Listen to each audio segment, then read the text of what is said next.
बांग्लादेश में हिंदू युवक दीपू चंद्र दास की बेरहमी से हत्या के विरोध में all Assam minority students union की सोनतपुर जिला समिति ने आज शाम लगभग 7 बजे जोरदार विरोध प्रदर्शन किया।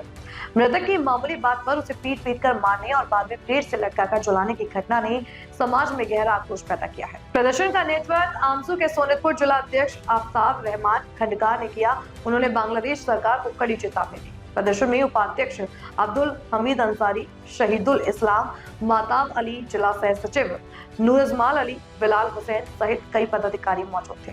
कार्यक्रम के दौरान नेताओं और कार्यकर्ताओं ने बांग्लादेश सरकार के खिलाफ नारेबाजी की और डॉक्टर मोहम्मद यूनुस का पुतला दहन कर विरोध जताया। ढेकियाजुली पुलिस ने मौके पर पहुंचकर स्थिति को नियंत्रित किया और शांति बनाए रखी। बांग्लादेशत जी শেহতীয়া ঘটনাক লৈ আজি আমছুৱে প্ৰতিবাদ সাব্যস্ত কৰিছে বাংলাদেশ চৰকাৰৰ বিৰুদ্ধে কি ক'ব? হয়, আজি বাংলাদেশ চৰকাৰৰ যি ডক্টৰ মহম্মদ ইউনুছৰ নেতৃত্বত যিখন চৰকাৰ আছে সেই চৰকাৰক দেখাত আমি ক্ৰমান্বয়ে দেখা পাই আছোঁ আমাৰ বাংলাদেশত থকা সংখ্যালঘু হিন্দু ভাইসকলৰ যি নিৰ্যাতন চলি আছে, দিনক দিনে নিৰ্যাতন বাঢ়ি আছে, হত্যা কৰাৰ খবৰ আমি ওলাইছে।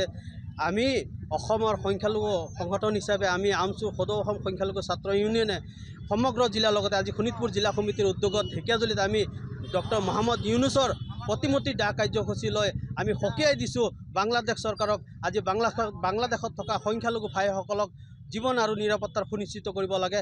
সংখ্যালঘু হিন্দু ভাইসকলক জীৱন আৰু নিৰাপত্তা সুনিশ্চিত কৰিব লাগে। তেখেতসকলে যে সন্মান সহকাৰে তাতে জীয়াই থাকিব পাৰে তাক সুনিশ্চিত কৰিব লাগে। লগতে ভাৰতবৰ্ষৰ আমি ভাৰত চৰকাৰক দাবী জনাইছোঁ, আমি অনুৰোধ জনাইছোঁ আমাৰ এই বাংলাদেশত থকা হিন্দু ভাইসকলৰ জীৱন আৰু নিৰাপত্তা সুনিশ্চিত কৰাৰ কাৰণে যিকোনো পদক্ষেপ লোৱাৰ কাৰণে মই অনুৰোধ জনাইছোঁ।